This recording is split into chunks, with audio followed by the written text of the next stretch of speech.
Vous savez, quelquefois, on dit des choses parce que, eh bien, ça vient toujours du cœur. Mais je remercie le Seigneur ce matin parce que un double honneur revient à Dieu, parce que j'ai pu combien apprécier, eh bien, ce moment de louange, d'adoration. Et je crois que ça, c'est la marque de vraiment du chrétien qui a reçu dans son cœur d'être eh bien le temple du Saint-Esprit et qui puisse eh bien là louer le Seigneur. Et je le dis souvent, lorsqu'on loue le Seigneur, un frère, une sœur peut-être bien rentre à l'église, il est fatigué, chargé, et voici que la louange monte vers ce merveilleux Sauveur. Ils convergent, on converge ensemble eh bien vers l'adoration, et voici que le Saint-Esprit renouvelle. Alléluia. Plaise à Dieu ce matin que le Seigneur, lui, eh bien, qu'il prenne toute la place comme il a déjà fait. Et nous remercions eh bien, ce merveilleux Seigneur qui donne encore ce matin, eh bien, au travers de sa parole, qui puisse nous enseigner, qui puisse nous parler. Amen. Que le Seigneur soit béni. Voilà, je vous apporte les salutations de Migyachar. Voilà, c'est pour ceux qui connaissent pas, c'est du côté de la plaine orientale de la Corse. Voilà, c'est un petit village. Il y a à peu près, je sais même pas exactement. Ce que je sais, c'est que à Ghisonaccia, il y a 3000 et quelques personnes. Et puis Migyachar, c'est juste un peu plus bas. Et là, il doit y avoir à peu près peut-être 800, 1000 personnes. Mais si je pense qu'on prend aussi tout l'ensemble. Mais ce qui est important, voyez-vous, c'est que sachez que là, il y a un petit groupe d'hommes et de femmes qui prient. Et ce matin, ils savaient que nous allions être là avec mon épouse. Et donc, je vous apporte les salutations, non seulement de Migyachar, mais de toute la Corse. Voilà, je me fais le porte-parole et je suis persuadé que, eh bien, le Seigneur, non seulement il vous bénira, non seulement il va continuer cette œuvre qu'il a commencée, puisque nous savons que c'est les 25 ans, 25e anniversaire de l'Église. Voilà, c'est le 18 octobre, hein. C'est exactement le 18 octobre 1999. Voilà, donc les pasteurs sont passés et Dieu nous a fait la grâce, eh bien, d'être là à Vitrolles. C'est vrai que j'avais déjà été sur la Corse, puisque nous sommes arrivés en 97. Et voici que en 2003, lorsque au cours eh bien, d'un rassemblement de pasteurs à Aix-en-Provence, voici que M. Bazin a lancé un cri. Ce cri, eh bien, c'était « Y a-t-il quelqu'un qui peut relever le défi ici, eh bien, à Vitrolles ?» Et j'ai reçu comme un coup de poignard dans mon cœur. Mais j'ai dit « Seigneur, mais pourtant, tu sais, là, à Bastia, on est bien, hein? On vient de changer l'église, tout va bien, alléluia, gloire à Dieu. » Et puis voici que le Seigneur, lui, eh bien, il avait décidé autrement. Et j'avais reçu une parole que je peux la dire aujourd'hui, puisque ça s'accomplit. Cette parole, c'est, eh bien, si tu veux revenir dans la Corse, il faut que tu partes. Et voici qu'avec mon épouse, il a fallu la convaincre. On a prié, on a intercédé. Et quand nous sommes arrivés en 2003, eh bien, ici, sur Vitrolles, eh bien, on a eu un accueil, eh bien, tellement grand. Parce que, avec mon épouse, on avait, j'aime pas dire on avait laissé nos enfants parce que finalement, ils étaient adultes, mais on avait simplement quitté pour un moment la Corse. Et voici que quand nous sommes arrivés, eh bien, on a trouvé vraiment du réconfort. On a trouvé vraiment quelque chose, une famille. Et je le dis toujours parce que pour moi, la référence, eh bien, dans mon ministère, c'est Vitrolles. C'est Vitrolles. Et je pense que c'est quand même quelque chose de très important. Là, nous avons à Migyachar, on a retrouvé la même chose. Vous voyez, c'est plus petit, mais nous bénissons Dieu de ce que ce soit dans les grandes églises comme dans les petites églises. Ce qui est important, c'est l'accueil. Ce qui est important, c'est que nous puissions réaliser que nous sommes une grande famille. Et quelquefois, eh bien, des gens sont seuls, sont même abandonnés. Et quand ils rentrent bien dans l'église, ils ont besoin bien d'être accueillis. Alors merci, frères et sœurs. Comme je disais vendredi, quand on est arrivé, on a pleuré avec mon épouse, parce qu'on se dit, pendant un moment, on se dit, Seigneur, pourquoi on est venu là et je comprends pas, etc., etc. Mais quand on est reparti, on a pleuré aussi. on a pleuré aussi. Alors, soyez bénis, mes frères et sœurs. Soyez bénis. Et ce matin, on voit encore qu'il y a des personnes, des frères et sœurs qui sont ajoutés. Gloire à Dieu. Hein, que ce local soit trop petit. Hein, que nous puissions prier pour que vraiment, eh bien, ce soit vraiment encore une multitude, eh bien, qui connaissent, eh bien, le Seigneur. Pour terminer, on peut dire dans ce chapitre-là, je l'ai dit aussi vendredi, mais vous savez, quand on vieillit, on commence à radoter, hein, comme on dit. Mais je me souviens, il y a bien longtemps, on disait, alors, mais pourquoi une église à Vitrolles? Alors que à côté, il y a une église à Marignane, il y a Saint-Antoine, il y a de partout. C'est vrai. Mais Dieu, lui, il fait ce qu'il veut. Et nous bénissons le Seigneur de ce qu'aujourd'hui, il y a une église qui soit établie. Gloire à Dieu. Hein, vous voyez, les pasteurs qui sont succédés aujourd'hui, bien vous avez Raphaël et Laurent. Et j'écoute parce que je reçois le lien. Vous savez, vous ne saviez pas ça, hein? Mais j'ai toujours reçu le lien de Vitrolles. Et je lis, et puis j'écoute aussi hein, les prédications de mon frère. Ils me font tellement de bien, tellement d'édification. Et je dis gloire à Dieu. Et vous savez qu'en Corse, bouge-toi les oreilles, hein? Vous savez qu'en Corse, il y en a qui m'ont dit, vous allez dire au pasteur là-bas que je l'écoute, hein, je l'écoute. Et il me fait beaucoup de bien. Ma propre sœur qui est à Nice, voilà, elle s'appelle Gisèle. Bon, elle s'appelle Marie en réalité. Et elle m'a dit, dis au pasteur, je me fais du bien quand je l'écoute. Alors moi non, alors, hein. Elle m'a dit, mais oui, toi aussi, mais c'est pas pareil. C'est pas pareil. Vous voyez? Alors, je peux te dire, merci encore, mes bien-aimés. Merci pour votre accueil. Merci à vous. Et je crois que c'est tellement, bien doux, agréable pour des frères de demeurer ensemble. Voilà, tout à l'heure, il y a tous les souvenirs qui remontaient. Voilà, quand on était à l'autre église, qu'on faisait la longue veille, voilà. Puis il y avait un pasteur qui faisait un peu le guignol, là. On a des photos, hein, Pascal, attention à toi, hein. Voilà, on a des photos, mais on remercie le Seigneur. Je crois que c'est tellement important, la famille de Dieu. C'est tellement important d'être ensemble et de pouvoir dire encore aujourd'hui. Et quand notre frère, on avait parlé déjà presque 1 an de cela, alors j'ai dit, Seigneur, eh bien, qu'apporter, eh bien, de ce que ta parole, elle nous enseigne. Et puis je disais que, eh bien, le thème que Dieu avait mis sur mon cœur, c'était les commencements. On a parlé vendredi soir de ces commencements de Dieu, créa les cieux et la terre. Nous avions parlé qu'il y avait la nuit et qu'il y avait un soir, un matin, pendant 6 fois dans l'Écriture, il nous est dit cela. Et puis nous avons parlé hier soir aux jeunes, on parlait de cette hache, eh bien, qui est tombé, le fer qui est tombé dans l'eau. Et puis on se dit qu'on a pris, Élisée a pris un bâton, il a coupé une branche, il a fait surnager, eh bien, ce fer. Je disais aux jeunes, on peut surnager. On a donné quelques exemples et on peut recommencer. C'est un commencement. On peut le servir, on peut dire à Dieu, Seigneur, sers-toi de moi. Et je pense que chacun de nous pouvons bien lui rendre gloire. Amen. Alors ce matin, je voudrais continuer dans ce thème des commencements, et je voudrais intituler, eh bien, mon message, les faibles commencements. Les faibles commencements. C'est vrai, quand on a commencé, que ce soit à Vitrolles et puis ailleurs, il y avait des faibles commencements. C'était pas grand-chose, mais Dieu a fait grâce. Et je crois que aujourd'hui encore, nous pouvons lui rendre toute la gloire. Alléluia. Bien sûr, on aimerait être 3000. C'est comme quelqu'un a dit un jour, comme Pierre, il a prêché, 3000 personnes se sont données à Dieu. Aujourd'hui, il me faut 3000 prédications. Non, c'est pas vrai. Pour qu'une âme se tourne vers lui. Mais nous bénissons Dieu de ce que la parole de Dieu est annoncée et que son saint nom, eh bien, soit élevé. Amen.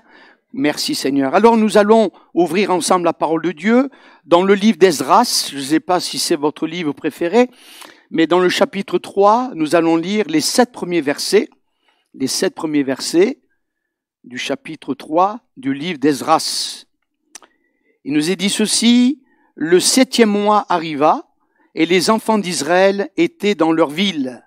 Alors le peuple s'assembla comme un seul homme à Jérusalem.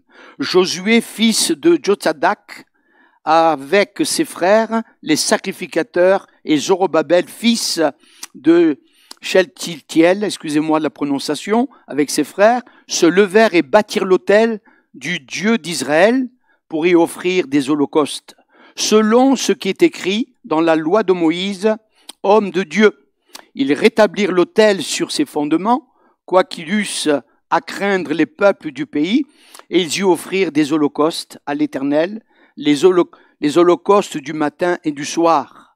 Ils célébraient la fête des tabernacles, comme il est écrit, et ils offrirent jour par jour des holocaustes selon le nombre ordonné pour chaque jour. Après cela, ils offrirent l'holocauste perpétuel, les holocaustes des nouvelles lunes et de toutes les solennités consacrées à l'Éternel, et ceux de quiconque faisait des offrandes volontaires à l'Éternel.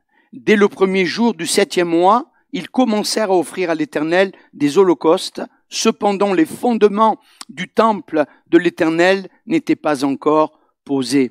On donna de l'argent aux tailleurs de pierre et aux charpentiers, et des vivres, des boissons et de l'huile aux Sidoniens et aux Tyriens, pour qu'ils amenassent par mer jusqu'à Japhos des bois de cèdre du Liban, suivant l'autorisation qu'on avait eue de Cyrus, roi de Perse. Amen. Et j'aimerais y ajouter un autre verset qui se trouve dans Zacharie, plus précisément, dans le chapitre 4, et je suis persuadé que vous avez souvent lu ces versets, dans le chapitre 4 de Zacharie, et nous lisons, eh bien, à partir du verset 7, j'ai dit, « Qui es-tu, grande montagne, devant Zorobabel? Tu seras plani, il posera la pierre principale au milieu des acclamations, grâce, grâce pour elle. » La parole de l'Éternel me fut adressée en ces mots. Les mains de Zorobabel ont fondé cette maison, et ses mains l'achèveront, et tu sauras que l'Éternel des armées m'a envoyé vers vous. Car ceux qui méprisaient le jour des faibles commencements se réjouiront en voyant le niveau dans la main de Zorobabel. Ces 7 sont les yeux de l'Éternel qui parcourent toute la terre. Amen. Voilà, nous voyons au travers donc d'Esdras et de Zorobabel, nous voyons au travers de Zacharie, bien les enfants d'Israël revenus de captivité babylonienne. On voudra rappeler que ça faisait 70 ans qu'ils ont été donc en captivité, et nous savons que c'est à cause de leur péché, ça n'a pas changé. Aujourd'hui, c'est la même chose. Lorsque nous sommes loin de Dieu, quand il n'y a pas dans notre cœur, eh bien, je dirais cette crainte, il y a le péché. Et Dieu, dans tout ce peuple, eh bien, ils ont été là en Babylonie. Eh bien, ils ont été là en Irak aujourd'hui, on peut dire, et on s'aperçoit que, eh bien, il y a quand même quelque chose qui a retenu mon attention lorsque ils vont revenir, quand ils vont, eh bien, reprendre, eh bien, je dirais non pas le cours normal des choses, mais quand ils vont rentrer là à Jérusalem. On peut dire que ils ont été conduits, et on peut dire aussi à reconstruire, à bâtir. Et nous avons lu les faibles commencements et nous allons y revenir. Mais là, nous voyons ce qui nous a toujours étonnés. C'est qu'on s'aperçoit que quand ils vont arriver, eh bien, ce n'est pas, eh bien, le temple, eh bien, qu'ils vont reconstruire en premier. Hein, ce n'est pas, eh bien, les murailles. Vous savez que les murailles, eh bien, nous savons que Néhémie, eh bien, Dieu lui a donné aussi d'aller les rebâtir. Mais la première chose qu'ils vont faire, ils vont rétablir, eh bien, l'autel. Ils vont rétablir l'autel. Et nous pouvons voir que dans ce verset 3, on l'a lu dans Esdras, chapitre 3, verset 3, la première démarche, c'est bâtir l'autel. L'autel. Alors l'autel, on peut dire, au cœur de l'adoration. Nous pouvons rappeler, eh bien, cela que déjà depuis le peuple d'Israël, ce qui pouvait, eh bien, les rassembler, ce qui pouvait les unir, ce qui pouvait, eh bien, converger vers l'Éternel, eh bien, c'était l'adoration, eh bien, du cœur. Car c'était sur cet autel qu'on offrait à l'Éternel, eh bien, des sacrifices pour l'expiation des péchés, eh bien, du peuple. Bien sûr que nous avons tellement l'habitude de lire et de relire en disant, oui, Seigneur, ce sont ces choses-là, eh bien, qui sont arrivées. Mais nous voulons, eh bien, ce matin parler sur la démarche spirituelle, basée, eh bien, sur la foi. C'est pas simplement, eh bien, la loi qui disait d'apporter ces sacrifices, mais c'est selon, eh bien, la foi. Et nous pouvons dire qu'ils rebâtirent l'autel sur ses fondements. C'est tellement important. La rencontre, eh bien, avec Dieu, et on pourrait dire, elle est rendue possible parce que l'autel était rétabli. Voilà, je vais pas lire, eh bien, tous les versets qui peuvent, eh bien, je dirais, se joindre à ce que nous disons, mais vous le lirez dans Exode chapitre 29, versets 42 à 43, et nous pouvons voir, et on peut se poser peut-être une question ce matin, même si, eh bien, nous avons été enseignés, même si peut-être quelqu'un ne connaît pas Dieu, mais souvent on a entendu parler d'autel. Alors, qu'est-ce qu'un autel? Qu'est-ce qu'un autel? Alors, on sait que l'autel, c'est une construction élevée, eh bien, où on brûle bien de l'encens, ou le sacrifice offert à la divinité, donc à Dieu. Et nous pouvons voir qu'il y a des hommes qui dès le commencement, ont fait ces choses-là. Vous verrez Noé, vous le lirez dans la Genèse chapitre 8, verset 20. Il y a aussi Abraham, nous l'avons rappelé, Abraham, père élevé, chapitre 12, et au verset 7. Et il peut être établi avec une pierre. Il y a la parole nous dit quand Jacob eh bien fuyait eh bien sa maison, eh bien là il va pouvoir eh bien dans une nuit avoir cette échelle, cette vision. Vous pourrez le lire dans Genèse 28, 18, et la parole de Dieu nous dit que il va se réveiller et il va dire bien l'Éternel est ici et moi je ne le savais pas. Vous voyez, c'est tellement important. La révélation que Dieu a dans une vie. Et Dieu s'est révélé à notre vie. Il s'est révélé à notre cœur. Et nous avons eu cette aspiration, eh bien, de pouvoir lui dire, eh bien, Seigneur, tout simplement, toi, tu es ici et moi, je ne savais pas. Savez-vous que le Seigneur est au milieu de nous ce matin? Savez-vous qu'il est là? Il est bien présent. Il veut parler à nos cœurs, nous qui le connaissons, et même à ceux qui ne le connaissent pas personnellement. Et quelquefois, les gens, quand ils viennent au milieu de nous, disent, mais je ressens quelque chose, je sais pas quoi. Mais c'est le Saint-Esprit, l'Esprit de Dieu qui veut te convaincre que la première chose à faire, c'est établir, eh bien, cet autel, on va le voir.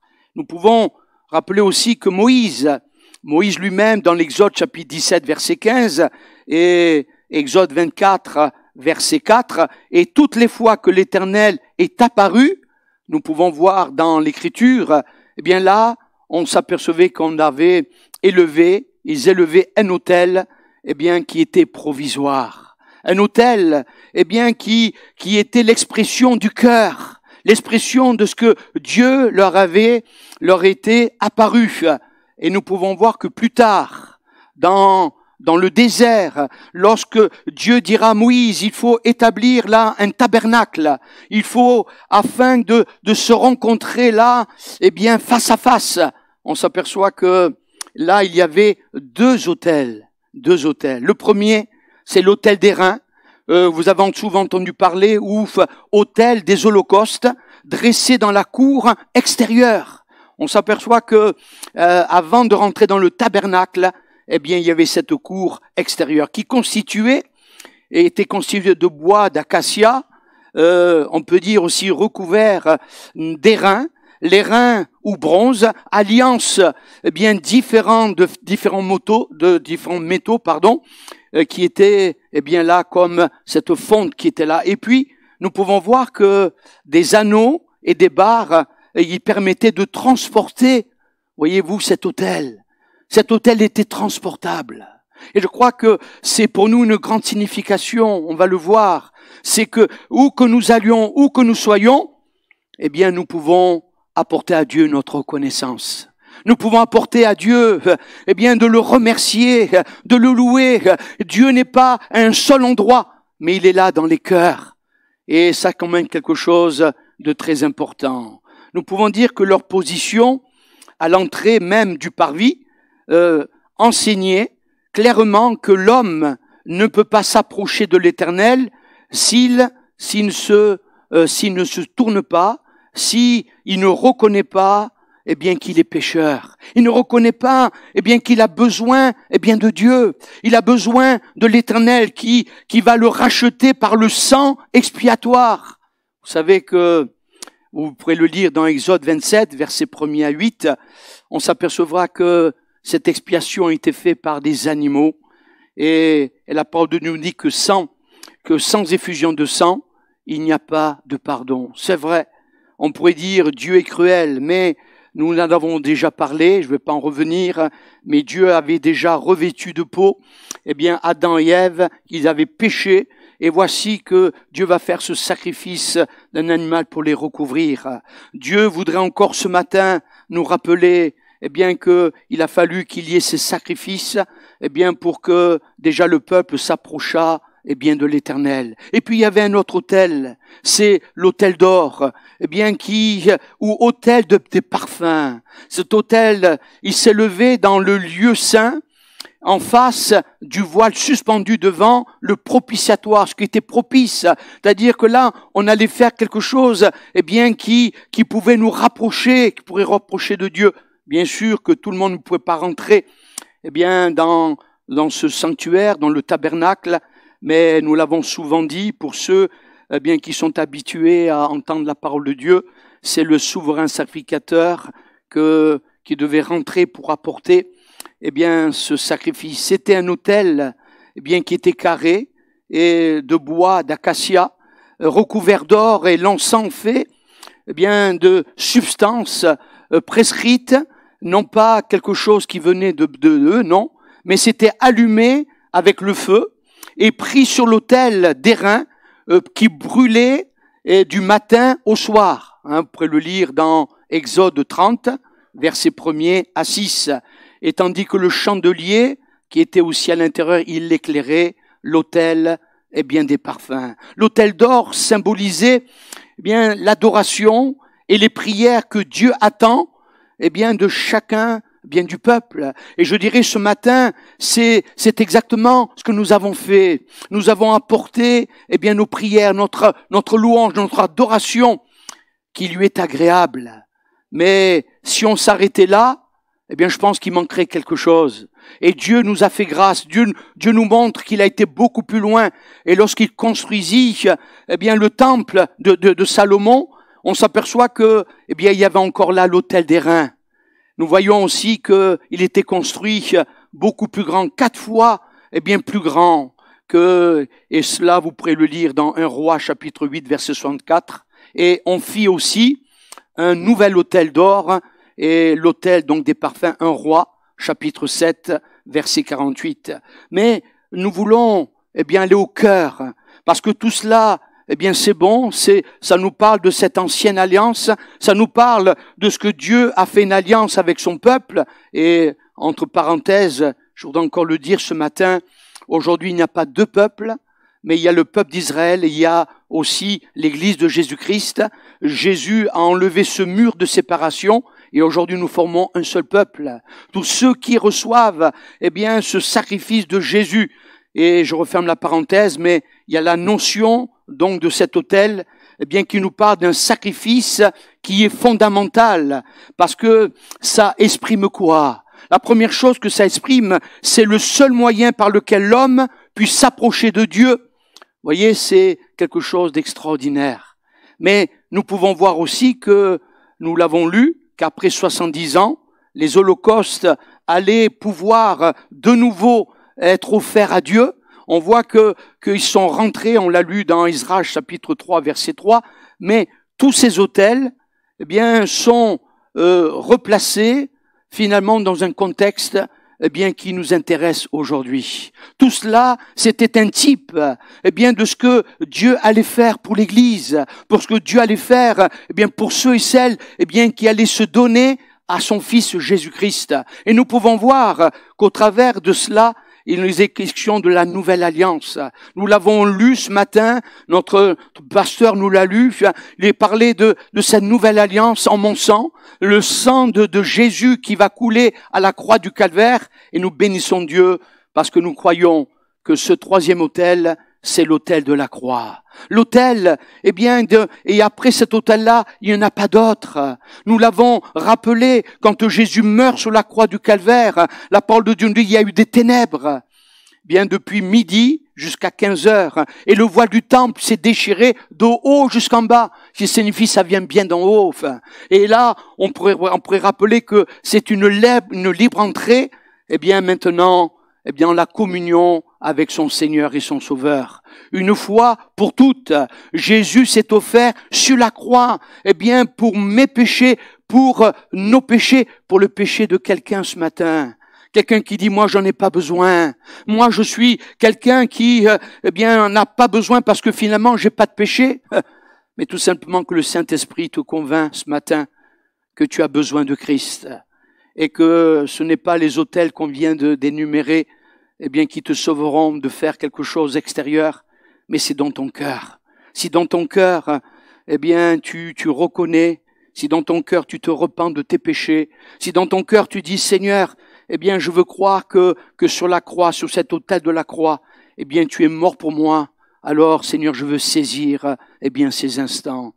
Ne quittons pas ce lieu sans avoir fait la paix avec Dieu. Et pour nous, frères et sœurs, soyons reconnaissants parce que nous n'avons pas, eh bien, d'autres sacrifices à apporter. Vous vous rendez compte si on devait continuer à apporter les animaux, si on devait continuer à apporter, eh bien, ces holocaustes. Jésus-Christ, il a fait une fois pour toutes, afin que nous soyons sauvés pour l'éternité. Alléluia.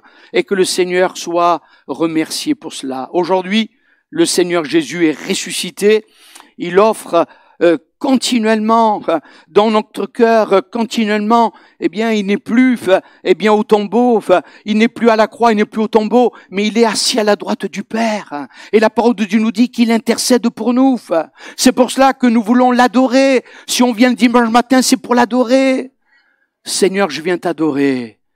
Et ce matin, combien particulièrement, pour moi, j'ai senti vraiment, c'est pas que la foi, c'est ce qu'on ressent, mais on a besoin d'être renouvelé. On a besoin dans cette adoration, eh bien, de pouvoir dire, eh bien, Seigneur, eh bien, je sais que tu t'es offert pour moi. Seigneur, c'est pour moi que tu es mort. C'est pour moi, Seigneur, tu as apporté quelque chose de parfait. Seigneur, qu'est-ce que je pourrais t'apporter d'autre? Qu'est-ce que je pourrais faire? Dans le monde, on parle de mérite, mais le Saint-Esprit nous montre que tout est reçu par grâce.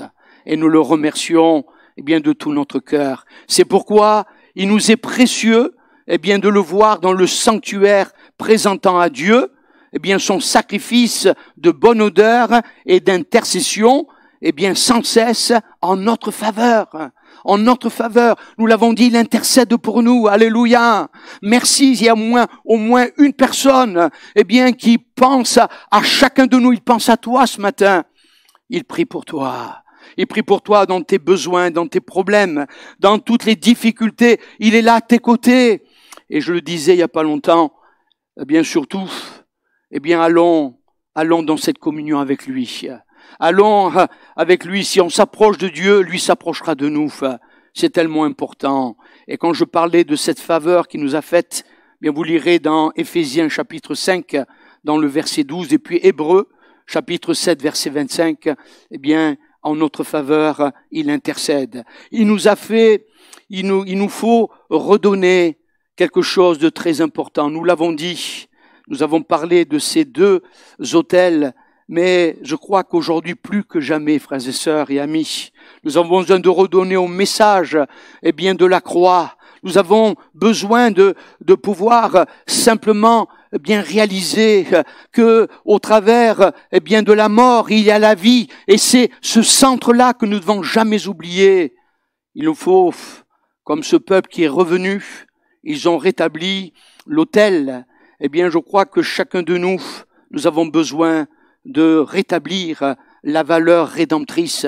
Nous avons besoin de dire à nos voisins, à ceux qui nous entourent, eh bien de leur dire que dans le nom de Jésus, dans le sang de Jésus, il y a encore le pardon. Alléluia. Il y a encore ce pardon extraordinaire. Et c'est pour cela que la caractéristique essentielle de tout déclin, eh bien, c'est justement d'oublier Golgotha, d'oublier d'où je suis sorti, d'oublier, eh bien, là où le Seigneur m'a retiré de la boue du péché. Et c'est pour cela que la croix reste debout. Ce message tellement important que nous puissions pas nous attiédir, que nous puissions vraiment renouveler encore dans notre cœur, eh bien, cette relation, cette communion avec Dieu. Moi, je dis souvent, quand on a une communion avec Dieu, eh bien, Dieu va le faire réjaillir au service de la communion à ceux qui nous entourent. Parce qu'on parle souvent d'aimer, on parle souvent d'amour, et on dit, il n'y a pas d'amour, mais approche-toi de Dieu, Dieu te donne cet amour. Et tu vas comprendre que Dieu attend de toi que tu vas aimer ton prochain, aimer celui qui t'aime pas. Parce que humainement, c'est impossible. Mais nous pouvons dire que l'amour de Dieu a touché notre cœur. Nous pouvons dire que cela, ça réside, eh bien, dans le fait que, dans la prédication de l'évangile de la croix, eh bien, que nous puissions pas le rejeter au second plan. Je crois que nous avons besoin, hier on en parlait vaguement avec Raphaël et avec aussi Laurent, je pense qu'on a besoin de cette vision claire, de reprendre cette vision, eh bien, que Dieu veut mettre en chacun de nous. Parce que la vision, c'est quoi? C'est tout simplement, eh bien, le pardon, eh bien, des péchés. La vision, c'est la repentance, eh bien, que dont chaque homme, chaque femme a besoin. La vision, c'est le salut. Le salut, bien, par grâce. Alléluia. Et tout cela, eh bien, on doit passer par la croix. Je disais aux jeunes, c'est pas le bois qui nous sauve, mais c'est ce merveilleux sauveur qui est mort sur la croix, qui est mort pour nous. Et nous pouvons rappeler, eh bien, que ce que nous devons, eh bien, mettre, eh bien, là, en avant, eh bien, c'est la sanctification. Seigneur, donne-nous d'être mis à part. Seigneur, que nous puissions pas le dire avec nos lèvres, simplement, mais que nous puissions le vivre. Seigneur, ça veut pas dire que, ça y est, je m'occupe plus des gens qui m'entourent, je regarde plus la télé, je regarde plus cela. Non, on doit bien regarder les choses, mais nous devons ne pas dire, eh bien, qu'est-ce que vous voulez faire? C'est comme ça. On vit dans une époque qui est comme ça. Non. Mais le chrétien, c'est celui comme les saumons qui remontent le courant. Nous voulons pas dire, c'est comme ça, mais nous voulons imprégner les cœurs, nous voulons être ses témoins. Nous voulons dire, Seigneur, eh bien, fais-nous grâce. Parce que nous l'avons dit, l'apôtre Paul le dira dans 1 Corinthiens 1,18, la prédication de la croix, c'est une folie pour ceux qui se perdent, mais pour nous, c'est une puissance de Dieu, alléluia. Alors nous voulons leur donner ce que Dieu nous a donné. Alors, excusez-moi de dire cela, je le dis pour moi en premier, comment se réveiller de notre sommeil. C'est Éphésiens 5,14 qui nous dit cela. C'est une démarche spirituelle qui consiste à rétablir l'autel de la croix. À rétablir l'autel de la croix. Et sur ces fondements, nous l'avons lu, c'est vivre selon l'esprit, eh bien, de Christ. L'Église est bâtie sur de solides fondements. Et 1 Corinthiens 3,11 nous dit car personne ne peut poser un autre fondement que celui qui a été posé, savoir Jésus-Christ. Il n'y a pas d'autre fondement. Et c'est pour cela que Christ, c'est ce solide et bien fondement. Dans Esdras, chapitre 6, verset 3, j'aimerais vous lire ce verset quand même parce que tout est important. Mais dans le verset 3, il nous est dit ceci, que la première année du roi Cyrus, le roi Cyrus a donné cet ordre au sujet de la maison de Dieu à Jérusalem, que la maison soit rebâtie pour être un lieu où l'on offre des sacrifices et qu'elle ait de solides fondements. Elle aura 60 coudées de hauteur et 60 coudées de largeur. Vous voyez, c'était précis, quelque chose de précis. Et je voudrais simplement rappeler cela, que Dieu nous a donné, eh bien, des règles. C'est précis. C'est pas, le chrétien, c'est pas, ben, ça y est, je suis sauvé maintenant. Eh bien, finalement, eh bien, je me laisse petit à petit, eh bien, je dirais prendre par des considérations qui sont humaines, des considérations en disant, qu'est-ce que vous voulez faire? C'est comme ça. Oui, on fait des choses qui sont pas tellement agréables, mais c'est pas grave, Dieu nous aime quand même. Ça, c'est faux. Ça, c'est faux. Je crois que on a besoin, eh bien, d'avoir notre cœur, d'avoir notre vie spirituelle, non pas en descendant, mais en crescendo. Seigneur, je veux croître. Seigneur, comme dira la parole de Dieu, nous sommes des saints, alléluia, mis à part. Je pense que il y a dans les années qui vont venir, frères et sœurs, excusez-moi de vous dire ça, mais peut-être même pas, je m'excuse pas, mais il va y avoir des temps difficiles. Des temps difficiles où la parole de Dieu n'est que même le chrétien, même les élus, ils pourraient être bien ravis, ils pourraient se détourner. Il faut pas jouer avec ces choses-là. Et c'est pour cela que il y a des règles, il y a des principes de base, qu'il faut, qui permettent, de dire, oui, Seigneur, si je peux vaincre, c'est parce que tu es dans mon cœur. Si je peux vaincre, c'est parce que, tu es dans ma vie. La règle, c'est, ce Saint-Esprit qui est une personne, on le rappelle, Saint-Esprit que nous pouvons, nous pouvons aussi attrister. C'est ce que dit l'Écriture. Mais Seigneur, que nous puissions toujours, Seigneur, si je m'éloigne, s'il y a quelque chose, qui n'est pas de toi, rappelle-moi-le, Seigneur. Rappelle-moi-le, non pas pour dire, voyez-moi ce que je suis, non, mais que nous puissions dire tout simplement, je sais que j'appartiens à mon Seigneur. Je sais que lui, il me met en garde, je sais que lui m'avertit. Vous savez, quand on n'est plus averti, c'est qu'il y a un problème. C'est qu'il y a un problème. Et c'est pour cela que la Bible enseigne que l'athlète n'est pas couronné s'il n'a pas combattu suivant les règles.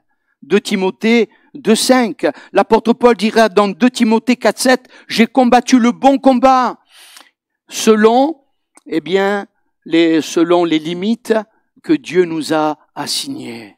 J'en vois pas d'autres. Je vois pas, comme beaucoup de gens pensent que finalement, on pourra toujours s'arranger avec Dieu, mais non. Je crois que il y a des règles et nous bénissons Dieu. Il y a ce fondement de l'Église de Jésus-Christ et nous voulons garder cela. Maintenant, nous avons parlé tout à l'heure en ce qui concerne la construction, en ce qui concerne ces hommes, ces femmes qui sont revenus là à Jérusalem pour bâtir. Nous l'avons dit, ils ont bâti d'abord l'autel. Ensuite, il y a eu cette construction qui s'est faite petit à petit, et nous voyons que ça a toujours été cela. Je pense que on peut pas l'ignorer lorsqu'un groupe se rend à l'œuvre. La tâche était tellement immense, tout était en ruine, tout était par terre. On s'aperçoit que rien ne pouvait présager que les choses pouvaient à nouveau être rétablies. Et pourtant Dieu va les envoyer. Dieu va les envoyer. Et même s'il y avait des personnes qui autour, ces personnes qui méprisaient, ces entrepreneurs, ils méprisaient les faibles commencements, ils ont fait confiance à l'Éternel. Ils ont fait confiance, à Dieu. Il y a des personnes, sont au départ enthousiastes. Vous voyez, quand c'est nouveau, on est toujours enthousiaste. Allez, on va se mettre à l'œuvre, on va faire des choses extraordinaires. Et au départ, d'une chose, elle paraît toujours motivante. Mais c'est toujours avec le temps qu'on voit les choses. Et ensuite, ça peut arriver comme un peu d'intérêt. Mais je voudrais dire que l'histoire humaine, nous apprend quand même qu'il a été, toujours, je dirais ainsi, que les faibles commencements, ils ont toujours été, négligés. C'est-à-dire qu'ils ont été comme en disant, vous verrez, ça marchera pas, vous verrez, à Vitrolles, ça marchera pas, vous verrez que des choses, elles pourront pas aller de l'avant, vous verrez ces choses-là. Mais dans ces faibles commencements, il y a la révélation de Dieu. Et on remercie Dieu pour ces hommes qui, il y a 50 ans, ont évangélisé, je dirais, non seulement Vitrolles, qu'ils ont évangélisé Marignane, ils ont évangélisé tout Marseille, ils ont évangélisé, tout ce pays d'Aix. Nous bénissons Dieu aujourd'hui, parce que c'est au travers de cette révélation que Dieu leur a donné. Et la parole de Dieu nous dit que quand il n'y a pas de révélation, le peuple est sans frein. C'est dans Proverbes, chapitre 29, verset 18. Quand il n'y a pas de révélation, le peuple est sans frein. Chacun va dire la sienne. Mais quand il y a, le plan de Dieu, quand il y a la révélation de Dieu, alors tout change. Savez-vous que dans le mot vision, vient d'une racine hébraïque appelée paratz. Para, c'est qui signifie se frayer un passage. Se frayer un passage. Et Dieu a cherché des hommes, des femmes, qui voudront que Dieu se fraye un passage en eux. Merci Seigneur pour tous ceux et toutes celles qui ont répondu à la vision.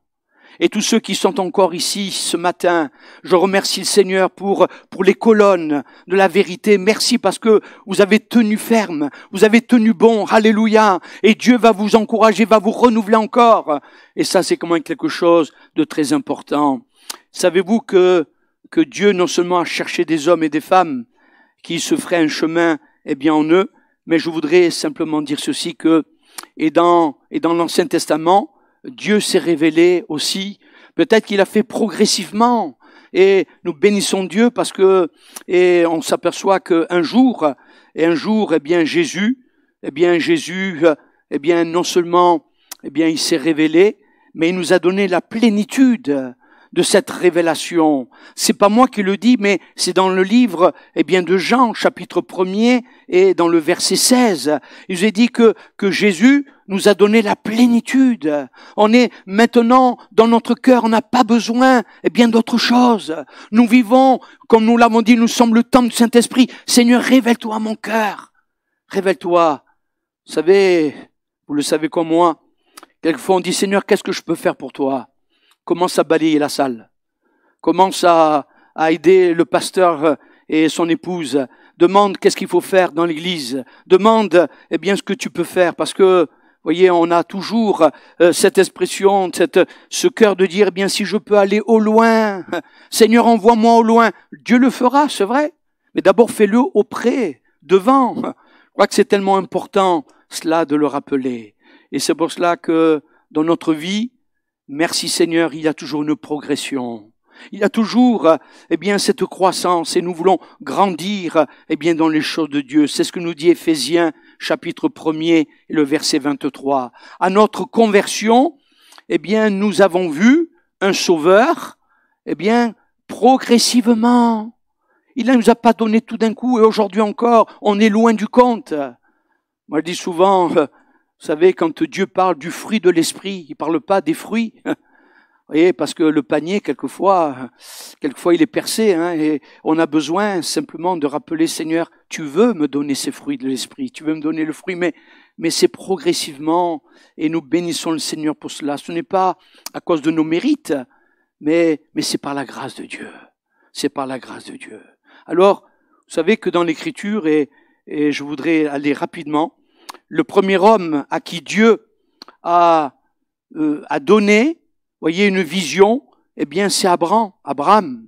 Abraham qui Dieu agit toujours en faveur, des hommes. Et dans Genèse chapitre 15 verset 1er, il nous est dit ceci que après ces événements, la parole de l'Éternel fut adressée à Abraham dans une vision et il dit, Abraham, ne crains point, je suis ton bouclier et la récompense sera très grande.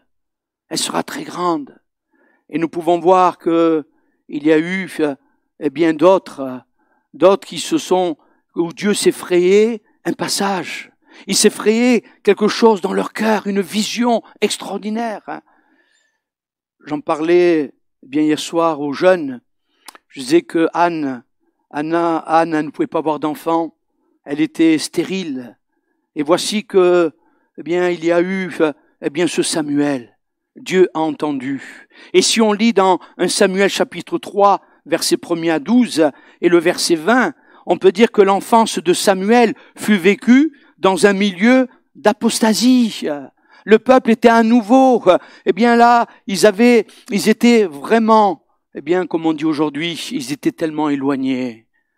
Merci Seigneur pour ceux qui sont restés attachés. Voyez, pour ceux, l'apostasie veut dire abandonner. Ils avaient abandonné. Et la parole de Dieu était rare. C'est ce que dit la parole de Dieu. Il n'y avait point de vision. Il n'y avait plus de vision. Il y avait quelque chose bien de particulier. Mais Dieu va se frayer un passage. Dieu va se frayer, au travers, de Samuel une nuit, dans l'obscurité, vient la voix de Dieu. Il vient, pour parler, à cet enfant. Et l'Éternel appela Samuel. Samuel, pendant 3 fois, vous connaissez, me voici, me voici. On sait qu'Élie, il a compris, il dit, mais écoute, c'est l'Éternel qui te parle. Dit, me voici, et il va simplement obéir. Le verset 12 dit que l'Éternel lui dira, je commence, et j'achèverai. Je commencerai et j'achèverai. Et lorsque Dieu se révèle, nous pouvons voir que dans l'Écriture, il y a tellement d'exemples. Quand Dieu se révèle aux hommes, on s'aperçoit que, il y a, tout simplement, un laboureur qui va devenir prophète, c'est Élisée. Quand Dieu se révèle dans un cœur, on peut dire que un berger, il va devenir roi, c'est David. Alléluia. On s'aperçoit que quand Dieu veut se révéler dans la mesure où un cœur s'ouvre à lui, Dieu va apporter cette vision, cette révélation, dans les cœurs. Et lorsque Dieu se révèle, nous l'avons vu, la stérilité, elle est enlevée, là, dans le corps, d'Anna. Alors Samuel, il fut un homme consacré. Il fut un homme, duquel, cette vision est arrivée et il a conduit le peuple. Il a conduit le peuple, je dirais, dans la notion de la servitude du péché, la liberté. On s'aperçoit que ça a été, on parle toujours de Moïse, d'Abraham, mais nous voulons voir Samuel. Et vous savez ce que dit Jésus. Jésus dira une parole extraordinaire dans Jean chapitre 8, verset 34 à 36. Il dit, si donc le Fils vous affranchit, vous serez réellement libre. Nous voulons encore insister ce matin. Tu seras vraiment libre si tu as dans ton cœur Jésus comme sauveur. Tu seras réellement libre. Pas assujetti à certaines choses. Mais attention, voyez, et ça nous parle à chacun de nous, frères et sœurs. Attention au relâchement qui vient, du péché. Vous savez, souvent on dit, maintenant on est tous des chrétiens, alléluia, gloire à Dieu, c'est formidable. Mais attention, parce que nous l'avons souvent rappelé, qu'il y a ce relâchement. Et ce relâchement, et moi je dis souvent, et parce que je l'ai expérimenté, parce que tout simplement, chacun de nous l'avons expérimenté, c'est toutes choses qui peuvent arriver, toutes choses qui peuvent peut-être survenir dans notre vie spirituelle, c'est parce que justement, je n'ai plus cette vie de communion avec lui. Il y a un relâchement, il y a quelque chose où je relâche, comme la tante qui a besoin de retendre un peu, cette corde qui est là. Et vous savez ce que dit Proverbe, chapitre 18, verset 9, celui qui se relâche dans son travail est frère de celui qui détruit. Celui qui détruit. Et se relâcher signifie laisser les rênes. Laisser les rênes. Être, sans frein. Alors que chacun de nous puissions réaliser que la vision prophétique, vient tout simplement, de ce que nous pouvons, nous mettre à l'œuvre. Nous pouvons, Seigneur, tout simplement dire, mon Dieu, je suis là pour prier, je suis là pour intercéder dans l'Église, mais je suis là aussi, Seigneur, pour entendre ta voix. Seigneur, je suis là pour être disponible. Elle est à la portée, de l'Église de Jésus-Christ, à la portée, de chacun. Par le Saint-Esprit, au milieu d'elle, nous savons que l'Église, elle deviendra une Église puissante, une Église de révélation, l'Église de la Pentecôte. Nous savons que dont nous sommes issus, alléluia. Nous pouvons dire que c'est une Église c'est là que vraiment l'Église, elle est née. C'est une Église naissante. Et nous bénissons Dieu parce que né du feu de l'esprit. Alors, c'est vrai que en présence des signes, ces présences, c'était des signes visibles, puisque la parole de Dieu nous dit des langues de feu leur apparurent. Je pense qu'il faut expliquer ça. Il faut expliquer autour de nous. Il faut expliquer aux nouveaux chrétiens, celui qui arrive, celui qui est dans d'autres dénominations et qui vient au milieu de nous. Il faut leur expliquer. Nous sommes le peuple de l'Esprit, le peuple de Pentecôte. Mais, excusez-moi de dire cela, que le Seigneur me pardonne, mais vous savez, on s'est aperçu avec le temps, quelquefois, de Pentecôte, on devient évangélique. Mais que nous puissions garder ce feu, que nous puissions garder ce que Dieu nous a donné comme héritage pour son Église, un signe qui est audible aussi, parce que la parole de Dieu nous dit, se mirent à parler en d'autres langues. Il y avait tellement de bruit qu'ils ont accouru, ils sont venus. Eh bien, ils disaient des merveilles de Dieu. C'est quand même quelque chose d'extraordinaire. Vous savez, il y a le cri, eh bien, du psalmiste, dans le psaume 74, verset 9, il dira, nous ne voyons plus nos signes, on ne voit plus. Seigneur, aide-nous, renouvelle-nous. Seigneur, renouvelle ton Église. Seigneur mon Dieu, et ce matin on s'est réjoui d'entendre, eh bien que Dieu parle il parle aussi par ses dons spirituels, alléluia, qu'il y ait le plus grand nombre qui le fasse, afin qu'on soit, eh bien, une église remplie de feu, remplie du Saint-Esprit, que nous puissions tout simplement nous rappeler que les signes sont toujours là, et que Dieu veut agir au milieu de son Église. La vision, c'est quelque chose de primordial, quelque chose d'extraordinaire. Savez-vous, frères et sœurs et amis, que la vision, elle retarde le mal. Elle retarde le mal. Parce que nous sommes tellement remplis et tellement de lui en disant, Seigneur, eh bien maintenant je veux bien faire ce bien. Donc la vision, elle retarde le mal. De ouf, on devient, eh bien, nos cœurs deviennent plus réels. Plus on profondit, le péché devient plus vil. Parce que Dieu se révèle. Et quand il se révèle, il y a quelque chose d'extraordinaire. Parce que là, c'est toute la place qu'il prend. Quelquefois, l'homme prend beaucoup de place, comme moi ce matin. Mais Dieu, lui, ce Saint-Esprit, eh bien, nous donne de réaliser que la vision, elle fait grandir son œuvre, l'Église. Ayons dans notre cœur véritablement, eh bien, cette vision que Dieu veut mettre en nous. Elle façonne l'action du Saint-Esprit. Elle nous donne vraiment la joie d'être là, la joie d'être ensemble, la joie de voir, eh bien, son Église, eh bien, aller de l'avant, de voir des hommes et des femmes passer de la mort à la vie. Tout cela, c'est au travers, eh bien, de la vision et de son Saint-Esprit. La vision, elle crée donc une Église vivante, non pas un nouveau départ, mais je dirais de prendre conscience que par le Saint-Esprit, il y a ce nouvel élan dans l'évangélisation. Vous savez, je sais qu'ici, c'est pas ça, mais vous savez qu'on m'a dit, tu sais ce que tu fais là, ça sert à rien. Tu vas donner des prospectus. Oh là là, c'est dépassé cela, c'est dépassé. Ouais, c'est dépassé. Toujours est-il que, vous voyez, il y a quelques semaines de cela, eh bien, en donnant un prospectus, il y a une jeune qui est venue vers moi, je lui ai expliqué, je suis pasteur là de la plaine orientale, est-ce que tu voudrais venir écouter l'évangile? Elle m'a dit, oh, quand j'étais petite, j'allais dans une église à Fouriane, à Bastia.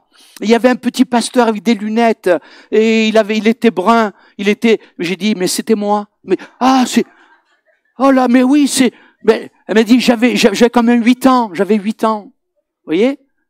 Et elle m'a dit, ah là là, et c'était aussi le moment où j'allais partir de Bastia pour venir à Vitrolles. Vous voyez, il y a bien des années.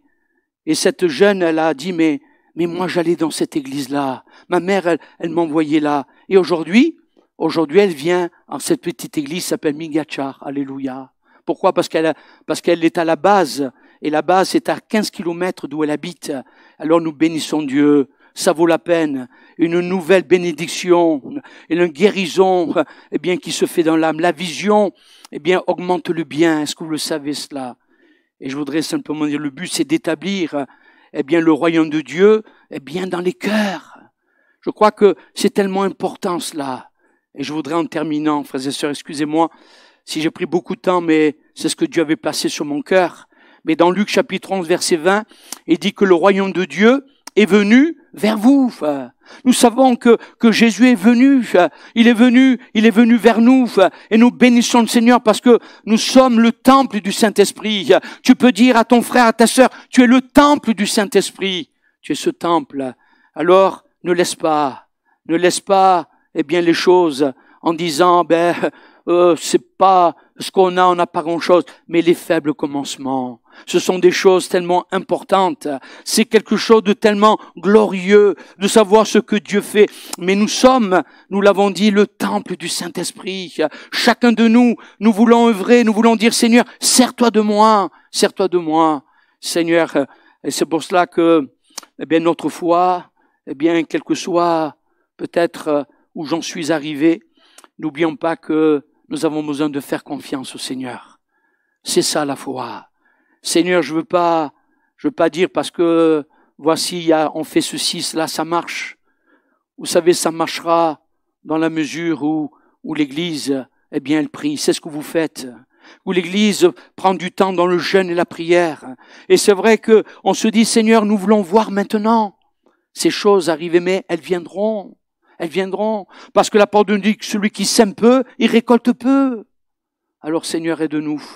Aide-nous, Seigneur, encore ce matin, que notre foi, eh bien, soit une foi, eh bien, qui n'arrête pas les petits commencements, mais qu'au contraire, nous puissions voir la gloire de Dieu. Je termine avec un verset dans Éphésiens chapitre 3, verset 20, dit « Or, à celui qui peut faire par la puissance qui agit en nous infiniment, au-delà de tout ce que nous demandons ou pensons. » C'est pas beau cela? Je le relis. Or, à celui qui peut faire par la puissance qui agit en nous infiniment, au-delà de tout ce que nous demandons ou pensons. Alléluia. Et c'est ce que Dieu veut faire. Voilà, frères et sœurs et amis, c'est ce que Dieu a mis sur mon cœur ce matin. Mais n'oublions pas que l'autel de la croix, c'est toujours, eh bien, ce qui sauve aujourd'hui, parce que Jésus-Christ a donné sa vie. Amen. On va le prier quelques instants. On va se recueillir, on va demander à Dieu, eh bien, sa grâce. Alléluia. Nous venons te remercier, mon Dieu, parce que nous nous plaçons encore devant toi. Seigneur, conscient, Seigneur, de nos limites, conscient, Seigneur, de notre petitesse, Seigneur, conscient que, eh bien, il y a encore tellement à faire. Mais nous te remercions pour ce petit commencement qui a eu lieu là dans ces villes de Vitrolles. Merci pour ces bien-aimés que tu m'as donné de revoir. Seigneur, toujours avec cette joie, cet accueil, Seigneur mon Dieu. Merci encore pour les anciens de cette église et ceux qui sont partis dans la gloire. Ils ont travaillé avec toi. Seigneur, tu les connais, ceux qui sont sur mon cœur, Seigneur. Et je te remercie pour Laurent, je te remercie pour Raphaël. Merci encore pour tous ces bien-aimés qui sont là. Mais sauve quelqu'un au milieu de nous ce matin.